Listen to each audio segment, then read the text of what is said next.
We call ourselves a rejuvenation clinic for a reason. We practice preventative medicine, so we want to rejuvenate people's health and prevent chronic diseases from happening.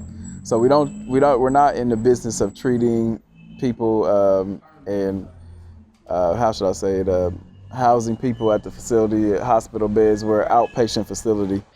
Welcome to this episode of Your Guide on Ghana. Today I am at the American Rejuvenation Clinic in East Legon. I am going to be speaking with Tyrone Jamar, who is the CEO of this clinic and helping a lot of people get back to good health. So don't forget to hit the like button, the subscribe button, and to share this video. Let's get into this episode.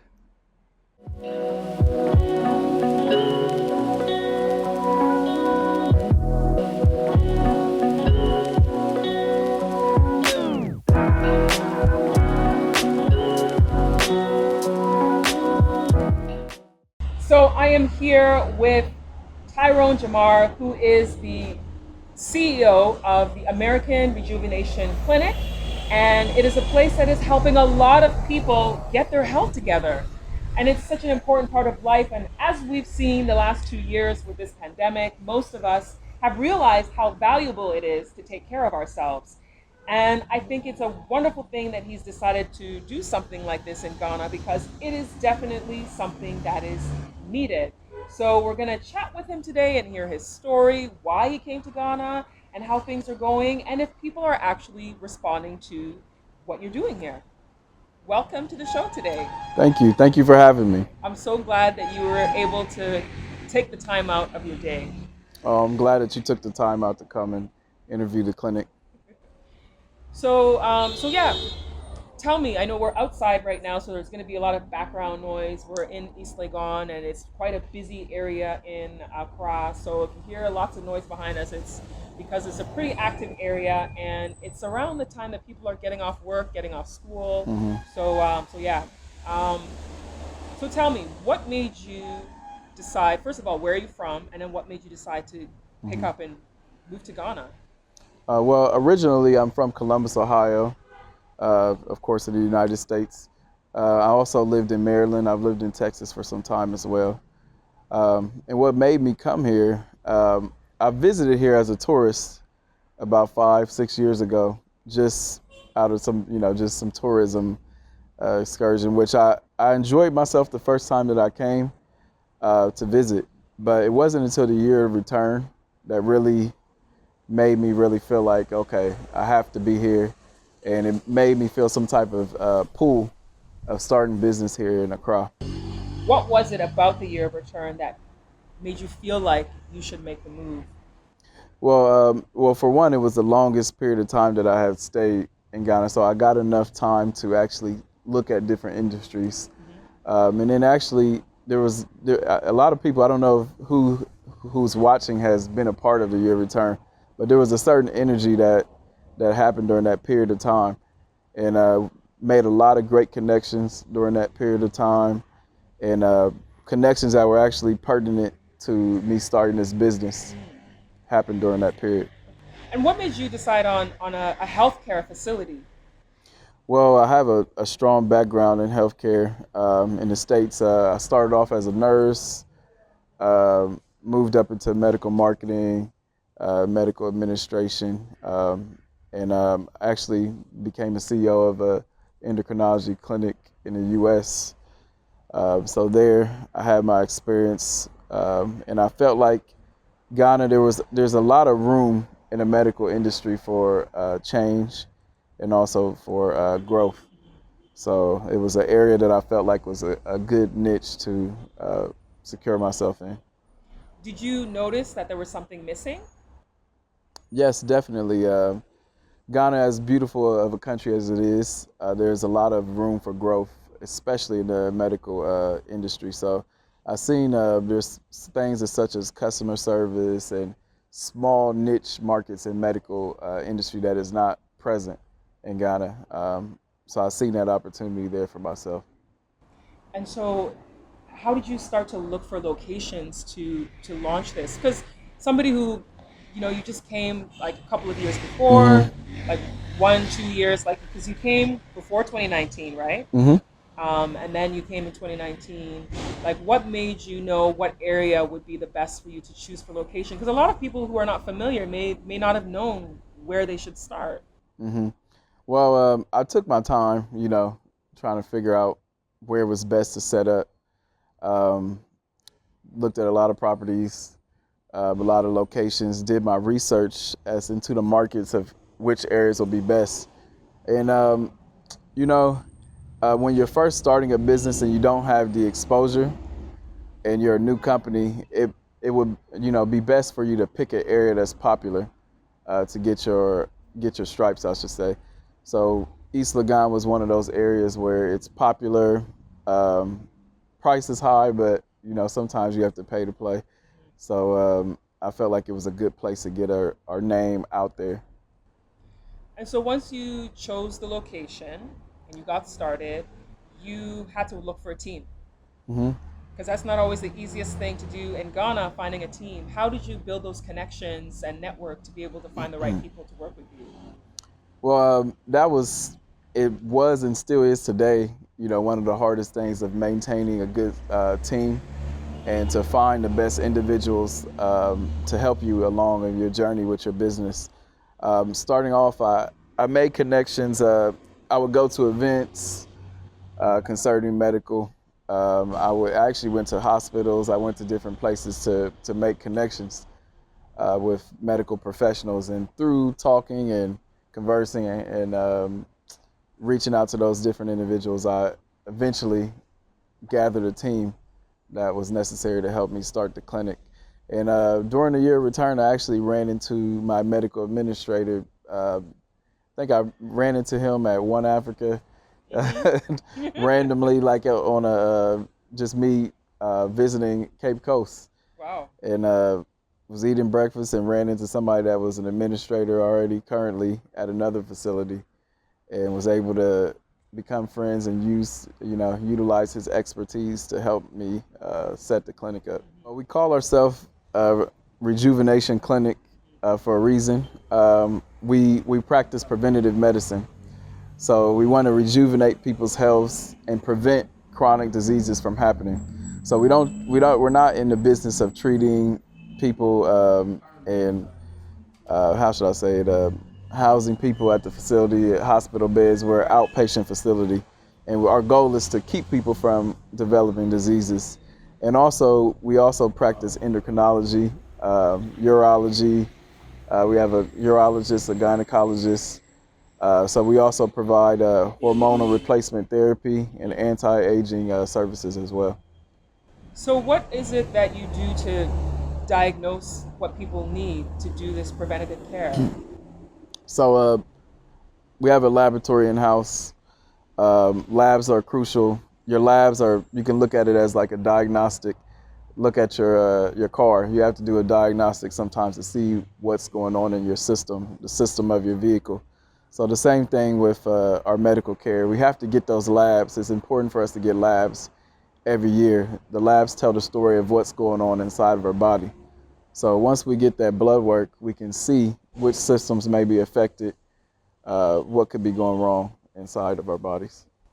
So, once you determine that, do you come up with a schedule, a program that people have to do to come back repeatedly so they can maintain their health? Yes, so depending on which system is affected, if it's endocrinology and it's your hormones, then we regularly keep track of your labs, and you can come back. It's pretty much your family now, So you'll be coming regularly to get your medication and make sure that we keep your hormone levels regulated. The same with diabetes. In most cases, diabetes. Well, I shouldn't say most cases, but in a lot of cases, diabetes is a lifelong disease. So we also manage that, heart disease. These are things that you have to regularly come and be seen and monitored. So, What do you find is the most common issue you've been finding in people here in mm, Ghana? um, well, I have to give credit to the women because women, from my experience, take healthcare a lot more serious than us men. So, unfortunately, a lot of the men seem to suffer from a lot more ailments than the women do. So prostate cancer is a huge one. Um, yeah, prostate cancer is actually one of the largest concerns that we've seen with chronic diseases here in Ghana. And then also high blood pressure, diabetes is also another thing that we see pretty commonly. So how do you treat someone with high blood pressure?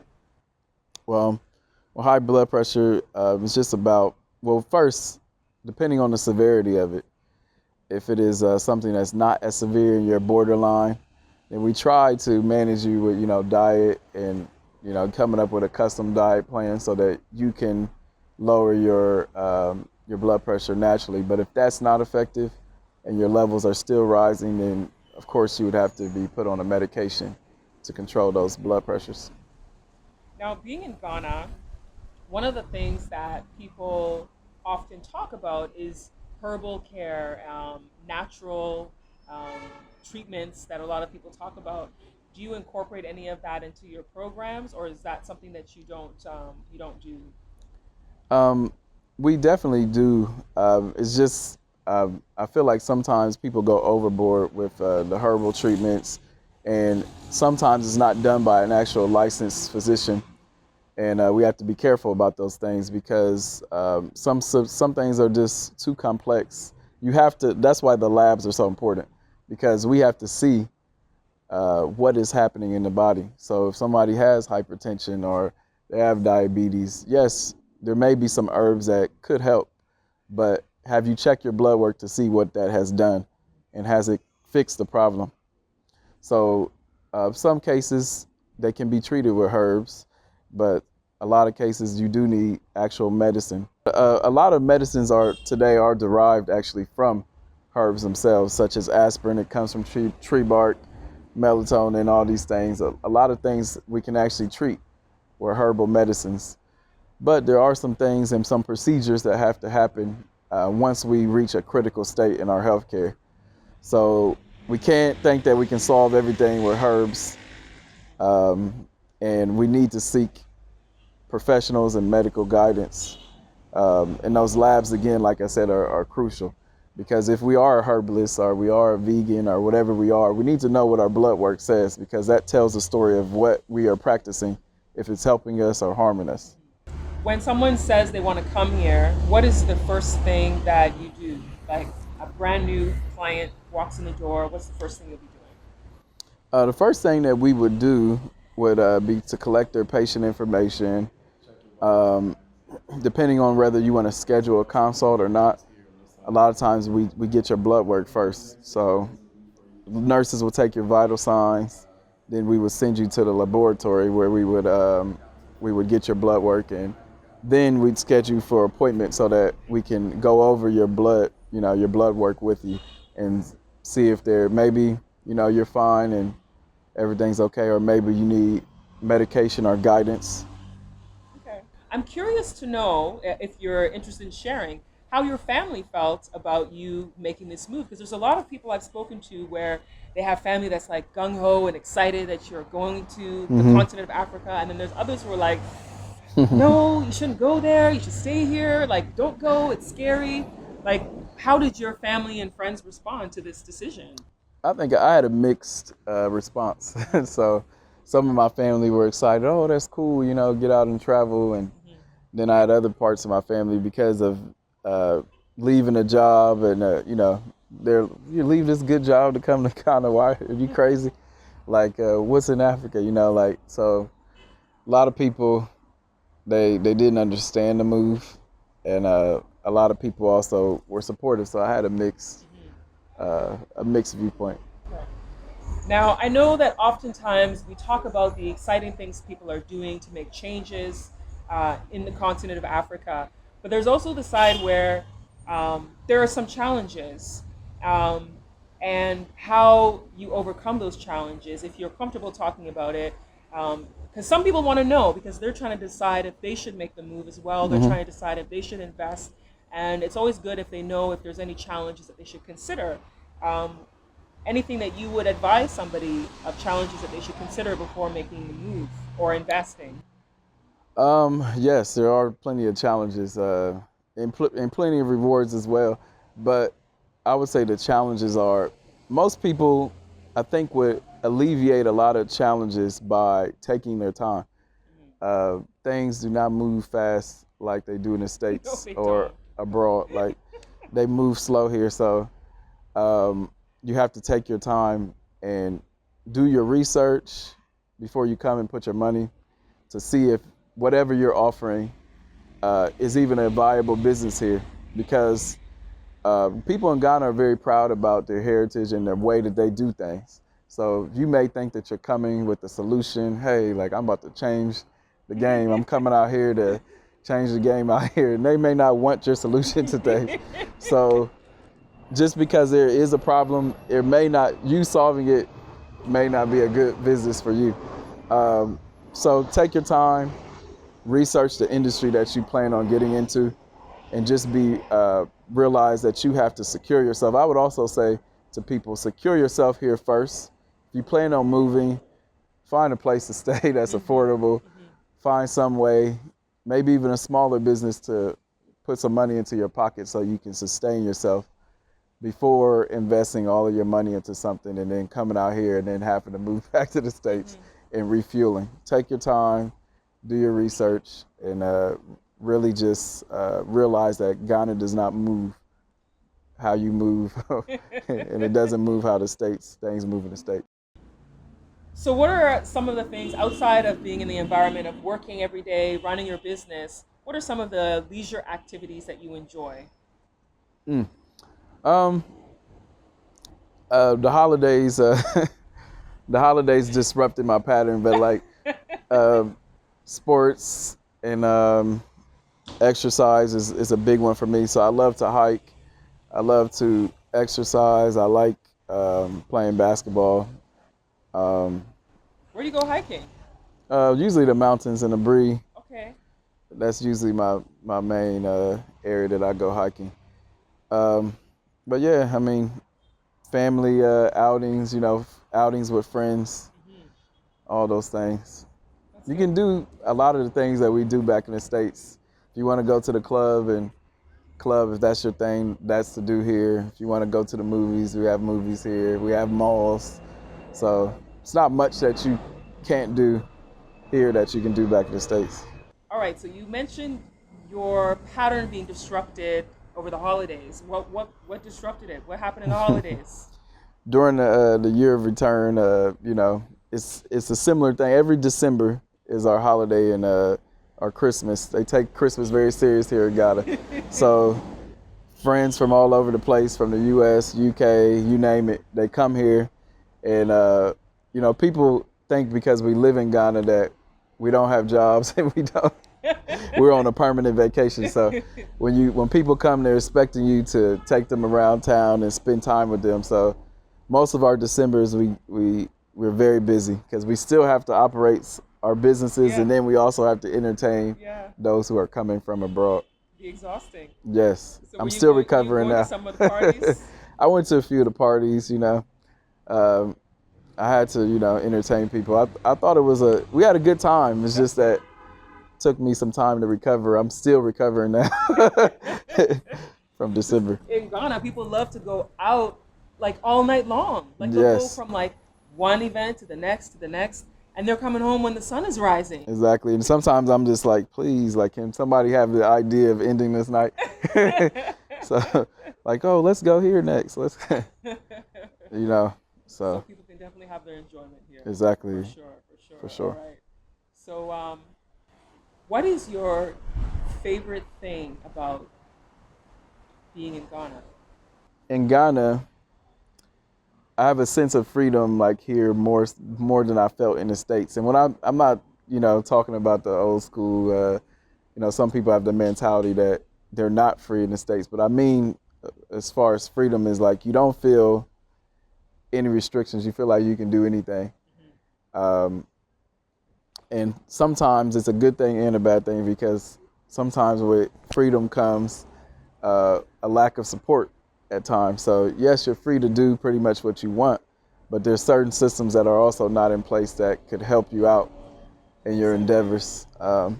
But that's one of my favorite things, is that I feel like I can pretty much do anything that I want to do. And another thing, that in Ghana, it's easier to get connections here than it is back in the States, from my personal experience. If you want to connect to a celebrity, or you want to connect to a politician to help you with certain things, it's kind of easy to have that happen. But back in the States, good luck trying to get a hold of Drake, or trying to get a hold of a politician in the States. Yeah. Would you encourage anyone else to do what you've done and make this move or an investment? Yes, and I would encourage a lot of people to invest in Ghana. I just only advise people that, just like you do back in the States, have a proper business plan. The same way that you would invest in a business, take it the seriousness, have the same level of seriousness investing in Ghana. Have your business plan and really check the market well to make sure that it's a viable business, and seek help, seek consultation from those such as yourself, and just call people and try to figure out answers to your questions. Don't go in it alone. Yeah, great advice. Great advice. And someone who wants to come here, how do they get in touch? Well, I mean, I have a Instagram. If you want to contact me, call Tyrone. It's my Instagram handle. I'm on LinkedIn, Facebook. You can send me an email on that same, calltyrone@gmail.com. So you can reach out to me there. So if you want to come and visit the clinic, if you need medical advice, it's American Rejuvenation Clinic. You can Google us. You can go to American Rejuvenation Clinic on Instagram, Facebook, LinkedIn as well. So thank you so much for chatting with me today and sharing your story and about your clinic. And I wish you nothing but abundance and prosperity in Thank the years you. ahead. I appreciate it, and thank you for having me. Thank you. Thanks for watching this episode of Your Guide on Ghana. Don't forget to get in touch with him. If you are here in Ghana and looking for a place to take care of your health, come to the American Rejuvenation Clinic in East Legon. I'll put all the information in the description box, and I'll pin it to the top of the comments so that you can make contact and check it out. Thanks for watching, and don't forget to hit the like button, subscribe button, and share this video. I'll see you next time.